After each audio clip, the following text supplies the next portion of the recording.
সবাইকে আমন্ত্রণ চ্যানেল 24 এর দুপুর একটার খবরে। শুনছিলেন প্রেসিডেন্সি ইউনিভার্সিটি সংবাদ শিরোনাম। আপনাদের সাথে আছি আমি মার্জিয়া শ্রেয়া। স্থানীয় সরকার নির্বাচনে আইন প্রয়োগকারী সংস্থার সংজ্ঞায় সশস্ত্র বাহিনী সহ অন্যান্য বাহিনীকে রাখতে চায় ইসি।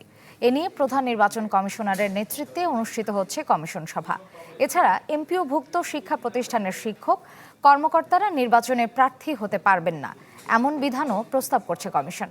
এর আগে সংসদে স্থানীয় সরকার পরিষদের সংশোধিত আইন পাশের পর আচরণবিধির খসড়া ওয়েবসাইটে প্রকাশ করে ইসি।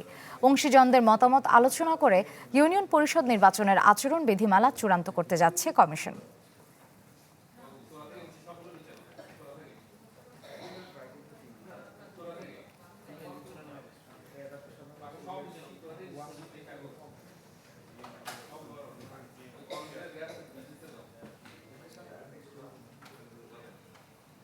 রাজধানীর আগারগাঁওয়ে নির্বাচন কমিশন থেকে আমাদের সাথে যুক্ত হচ্ছেন সহকর্মী আশিকিন প্রিন্স। যাচ্ছি তার কাছে।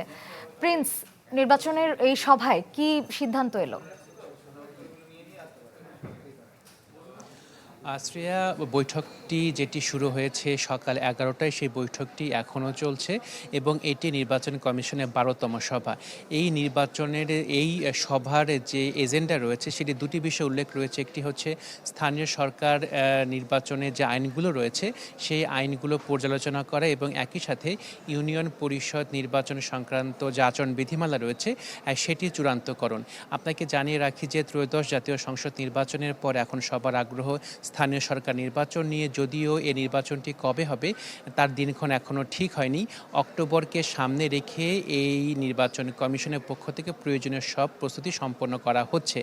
আজকে যে বৈঠকটি হচ্ছে সেই বৈঠকে মূলত স্থানীয় সরকার নির্বাচনে আইন প্রয়োগকারী সংস্থার যে সংজ্ঞা রয়েছে সেই সংজ্ঞায় যাতে সশস্ত্র বাহিনীকে অন্তর করা হয় এরকম একটি প্রস্তাব করা হয়েছে নির্বাচন কমিশনের পক্ষ থেকে। এটি চূড়ান্ত হবে কিনা সেটি কিন্তু আসলে কমিশন সভায় সিদ্ধান্ত হবে এবং একই সাথে এমপিওভুক্ত যেসব শিক্ষা প্রতিষ্ঠান রয়েছে সেসব প্রতিষ্ঠানের কর্মকর্তা কর্মচারী এবং শিক্ষকরা নির্বাচনে যাতে অংশ নিতে না পারেন সেই বিষয়ে প্রস্তাব করা হয়েছে নির্বাচন কমিশনের পক্ষ থেকে। এছাড়া নির্বাচনের সময় অসত্য তথ্য দিলে সেটি অযোগ্যতা হিসেবে বিবেচিত হবে এরকম একটি বিধানের প্রস্তাব করা হচ্ছে নির্বাচন কমিশনের পক্ষ থেকে। তো একটি গুরুত্বপূর্ণ বিষয় যে এই স্থানীয় সরকার নির্বাচনে আওয়ামী লীগের নেতাকর্মীরা অংশ নিতে পারবে কিনা সেটি নিয়ে কিন্তু একটি প্রশ্ন রয়েছে। যদিও জামাত ইসলামের পক্ষ থেকে কার্যক্রম নিষিদ্ধ, আওয়ামী লীগের নেতা কর্মীরা যাতে নির্বাচনে অংশ নিতে না পারে এরকম একটি বিধান রাখার প্রস্তাব করা হয়েছে জামাত ইসলামের পক্ষ থেকে এবং এই বিষয়টি নিয়ে আলোচনা হবে কিনা সেটি নিয়ে কিন্তু আমরা এখনো পর্যন্ত নিশ্চিত হতে পারিনি।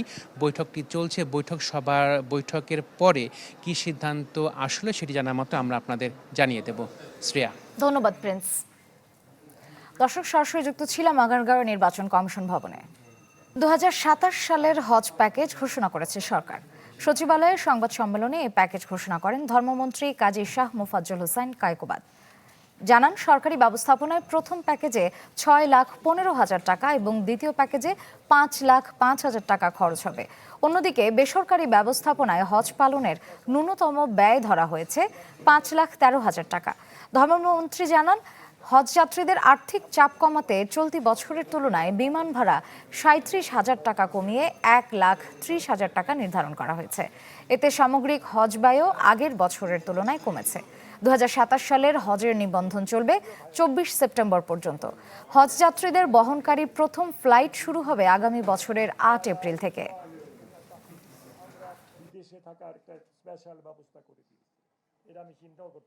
মাননীয় প্রধানমন্ত্রী প্রচেষ্টা বিমান ভাড়া গত বছরের চেয়ে 24,830 টাকা কমানো হয়েছে। মানে এখন ভাড়া নির্ধারিত হয়েছে 1,30,000 টাকা। 2027 সালের হজের নিবন্ধন 24 সেপ্টেম্বর 2026 তারিখে শেষ হবে। ই হজ সিস্টেমে প্যাকেজ নির্বাচন করে 3.5 লক্ষ টাকা জমা দিয়ে প্রাথমিক নিবন্ধন ও প্যাকেজের সমুদয় টাকা জমা দিয়ে চূড়ান্ত নিবন্ধন করা যাবে। আন্তর্জাতিক অপরাধ ট্রাইব্যুনালের মামলায় আসামি করা হচ্ছে সাবেক রাষ্ট্রপতি জিয়াউর রহমান হত্যাকাণ্ডে গ্রেপ্তার মোজাফফর হোসেনকে। আদালতে দাখিল করা হয়েছে এই সংক্রান্ত একটি আবেদন, যেখানে তাকে গ্রেপ্তার দেখানোর কথা উল্লেখ করা হয়েছে। গেল বৃহস্পতিবার মাসুদ উদ্দিন চৌধুরী কথোপকথনের সূত্র ধরে ৪৫ বছর পর গ্রেপ্তার করা হয় মোজাফফর হোসেনকে। স্বরাষ্ট্রমন্ত্রী জানান, জিয়াউর রহমান হত্যা মামলার এই আসামির বিচার হবে কোর্ট মার্শালের মাধ্যমে। তবে প্রসিকিউশন বলছে, মানবতা বিরোধী অপরাধ মামলায় মোজাফফরের বিচারের সব প্রস্তুতি সম্পন্ন করেছেন তারা। মধ্যস্থতায় কিছু বিরোধ নিষ্পত্তি হলে 1 বছরের মধ্যে মামলা জট ৪৫ লাখ থেকে ২০ লাখে নামিয়ে আনা সম্ভব।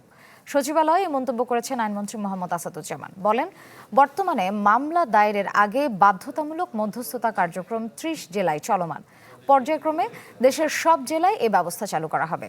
জানান, রাজনৈতিক হয়রানিমূলক মামলা প্রত্যাহারের সিদ্ধান্ত নিলেও যৌতুকের জন্য স্ত্রী হত্যা ও ধর্ষণের ঘটনা বিবেচনায় আসবে না। আদালতে প্রমাণের ভিত্তিতে এসব মামলার নিষ্পত্তি হবে।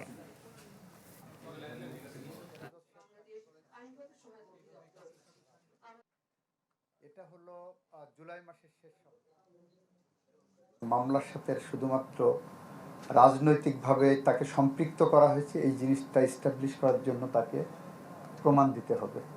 রেপের মামলা, শিশু ধর্ষণের মামলা কিংবা যৌতুকের জন্য স্ত্রীকে হত্যা করেছে মামলা, পরবর্তীতে এই সমস্ত মামলা নিয়ে এসে রাজনৈতিক কালার যদি কেউ দেওয়ার চেষ্টা করে, আমি বলেছি আমার টেবিল পর্যন্ত এই মামলা আসবে না।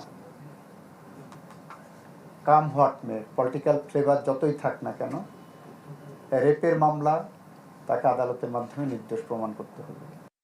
মাইলস্টোন ট্র্যাজেডিতে নিহতদের প্রতি শ্রদ্ধা জানিয়েছেন স্কুলটির শিক্ষক ও কর্মকর্তারা। সকালে স্কুল ক্যাম্পাসে দুর্ঘটনা কবলিত ভবনটির সামনে ফুল দিয়ে শ্রদ্ধা জানান তারা। এ সময় নিহতদের জন্য বিশেষ দোয়া ও মোনাজাত করা হয়। পাশাপাশি নিহতদের ছবি, বন্ধুদের লেখা স্মৃতিকথা এবং বিভিন্ন বার্তা প্রদর্শন করা হয়। শিক্ষক ও সহপাঠীদের স্মৃতিচারণায় উঠে আসে বন্ধু ও স্বজনকে হারানোর বেদনার কথা। এদিন উত্তরা সহ মাইলস্টোনের মোট 16টি শাখায় একদিনের ছুটি পালন করা হচ্ছে।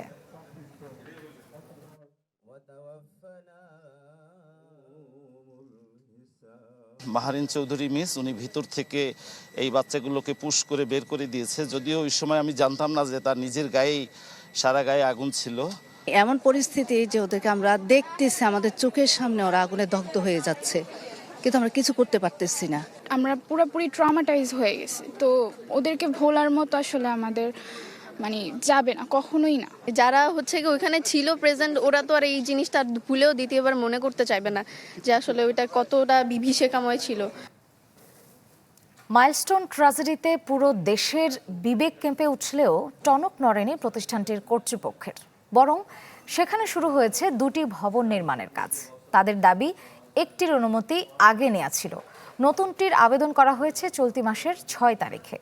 এ বিষয়ে কিছুই করার নেই বলে জানিয়েছে সিভিল এভিয়েশন ও রাজুক। যদিও তদন্ত প্রতিবেদনে স্পষ্টতার সাথে কঠিন হবার সুপারিশ করা হয়েছিল, বিমানের অ্যাপ্রোচ ল্যান্ডে নতুন স্থাপনার অনুমতি না দেবার। মোর্শেদ হাসিবের রিপোর্টে বিস্তারিত।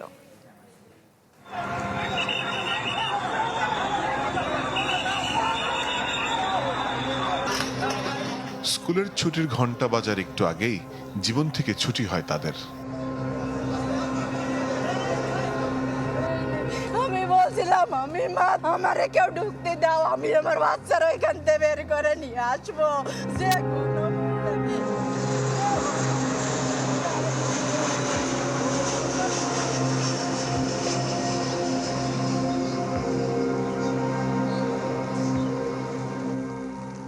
সেদিন উত্তরায় মাইলস্টোন স্কুলে পাইলট সহ যুদ্ধ বিমান আছড়ে পড়ে 28 শিশু সহ প্রাণ হারান 37 জন, যার ক্ষতচিহ্ন এখনো বয়ে বেড়াচ্ছে স্কুলটির এই হায়দার আলী ভবন। সেদিকে তাকিয়ে হয়তো প্রতিদিনই লেখা হচ্ছে এক একটি মন খারাপের গল্প। মাইলস্টোন ট্র্যাজেডির তদন্ত প্রতিবেদন বলছে এই ভবনটির অনুমতি ছিল না, এমনকি রাজুকের কাছে এই দোতলা ভেঙে ফেলবার অঙ্গীকার করা হয়েছিল।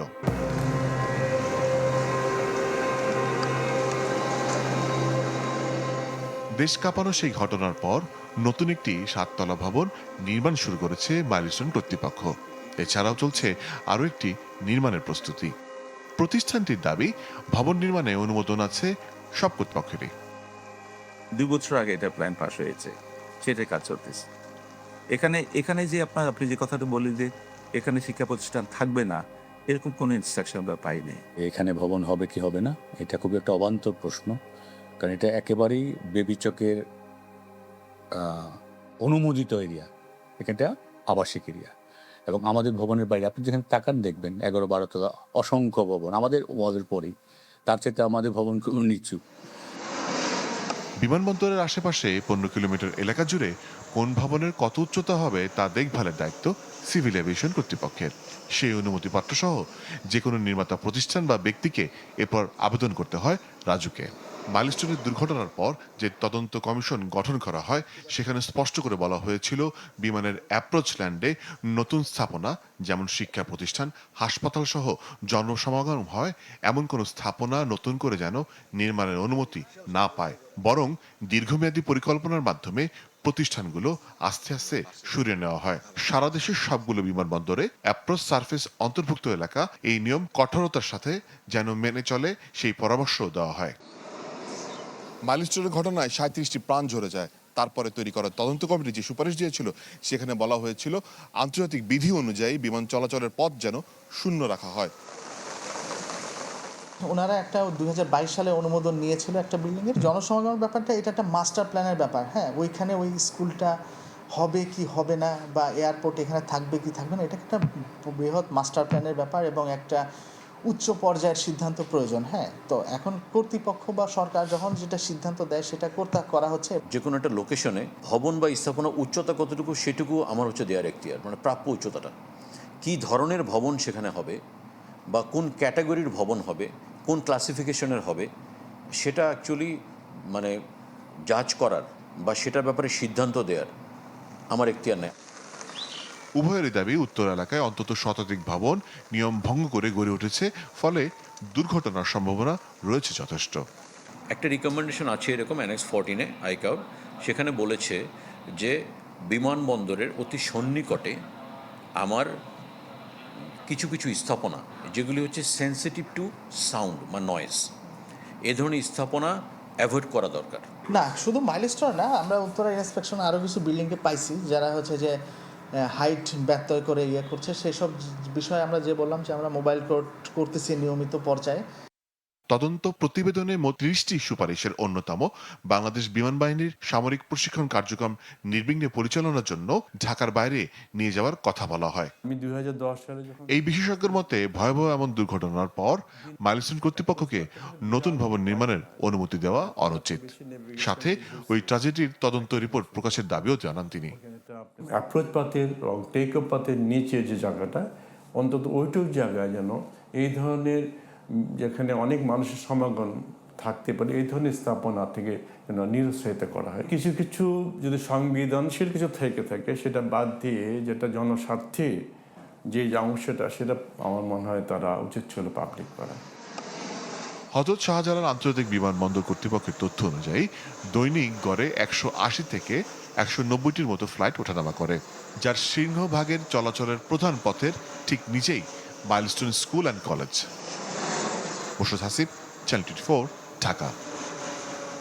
চাঁপাইনবাবগঞ্জে বিদ্যুৎ স্পৃষ্টে একই পরিবারের 3 জনের মৃত্যু হয়েছে। সকালে এই দুর্ঘটনা ঘটে। পুলিশ জানায় লোহার মই দিয়ে ছাদে উঠেছিলেন সদর উপজেলার বারোঘড়িয়া বাদুরতলা এলাকার আশা খাতুন। মইয়ে বিদ্যুতের তার লেগে বিদ্যুৎ স্পৃষ্ট হন তিনি। তাকে বাঁচাতে যান ফুপু হাসিনা বেগম ও শিশুর সন্তান মিম। এতে 3 জনই বিদ্যুৎ স্পৃষ্ট হয়ে ঘটনাস্থলেই মারা যান। একসাথে 3 জনের মৃত্যুতে এলাকায় নেমে এসেছে শোকের ছায়া।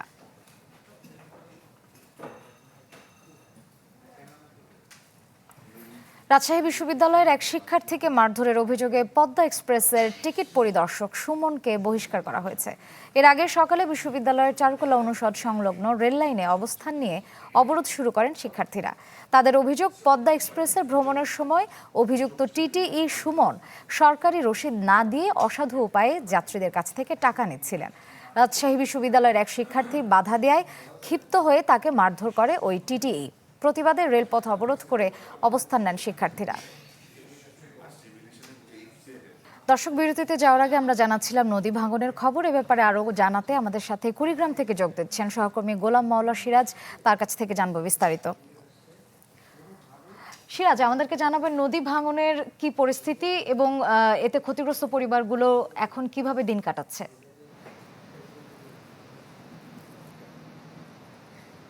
কুড়িগ্রামে তো পানি বাড়া কমার ফলে বিশেষ করে বর্ষা মৌসুম আসলেই মূলত বেশ কিছু এলাকায় ভাঙন দেখা দেয়। এবং এখন সবচেয়ে বড় যে বিষয়টি সেটি হচ্ছে যে গত বৃহস্পতিবারও আমরা এই জায়গা থেকে আমরা জানাচ্ছিলাম যে ব্রহ্মপুত্রের ডান তীরের তীর রক্ষার যে বাঁধ রয়েছে সেই বাঁধ ভাঙার খবর আমরা দিচ্ছিলাম। ঠিক ঠিক সেই জায়গাটাই কিন্তু আমরা এসেছি। এটি চিলমারী উপজেলার কাঁচকোল এলাকা। এখানে গতকাল সন্ধ্যায় কিন্তু ডান তীরের যে রক্ষা বাঁধটি রয়েছে সেটি কিন্তু প্রায় ৩০ মিটারেরও বেশি বাঁধ ধসে গেছে ঠিক সন্ধ্যায়। আমরা স্থানীয়দের কাছ থেকে যেটা জানলাম যে ঠিক হঠাৎ করে যখন বাঁধটি ধসে যায় তখন কিন্তু এই স্থানীয় লোকজন তারা মাইকিং করে, অর্থাৎ পাশের মসজিদের মাইকিং করে লোকজন জড়ো করে তারাই এখানে জিও ব্যাগ ফেলে এই বাচ্চা রক্ষার চেষ্টা করছে। কিন্তু আমরা আজকে এসে যেটা দেখছি যে এখনো কিন্তু গুড়ি গুড়ি করে এখানকার পূর্বের যে জিও ব্যাগ ফেলা রয়েছে সেগুলো করছে। এখানে যে মিসিং রয়েছে সেই গোলকগুলো পড়ে যাচ্ছে।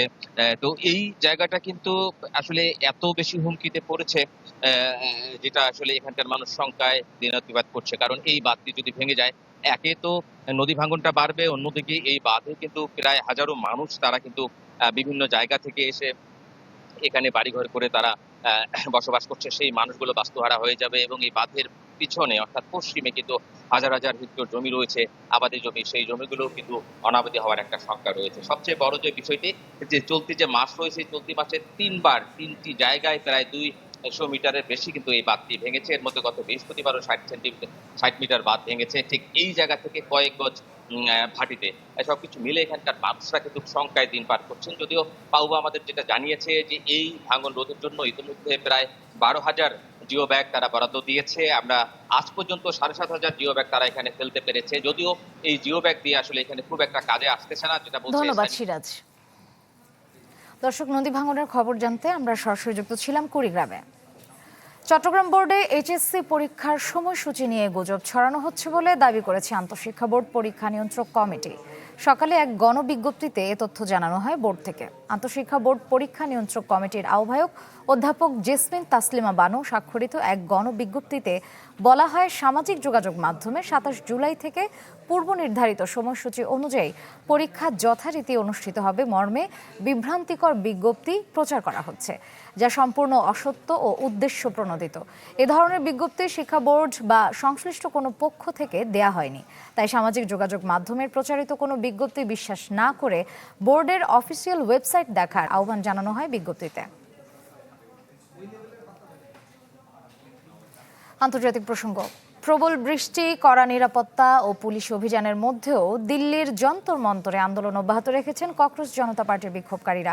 সকালে বিক্ষোভস্থলের মঞ্চ ও তাঁবু ফের দখলে নেন আন্দোলনকারীরা। সোমবারের সংসদ চলো কর্মসূচিতে হাজারো শিক্ষার্থী রাস্তায় নামলে দিল্লিতে ব্যাপক উত্তেজনা সৃষ্টি হয়। পুলিশের সঙ্গে সংঘর্ষ, ধাওয়া পাল্টা ধাওয়া, লাঠিচার্জ ও টিয়ারশেল নিক্ষেপের ঘটনা ঘটে। সিজেপির দাবি, সমাজকর্মী সোনম ওয়াংচুকের মুক্তি, শিক্ষামন্ত্রী ধর্মেন্দ্র প্রধানের পদত্যাগ ও আত্মহত্যা করার পরীক্ষার্থীর পরিবারের জন্য ক্ষতিপূরণ। এই ছিল দুপুর 1টার খবর। এতক্ষণ সাথে থাকার জন্য সবাইকে ধন্যবাদ।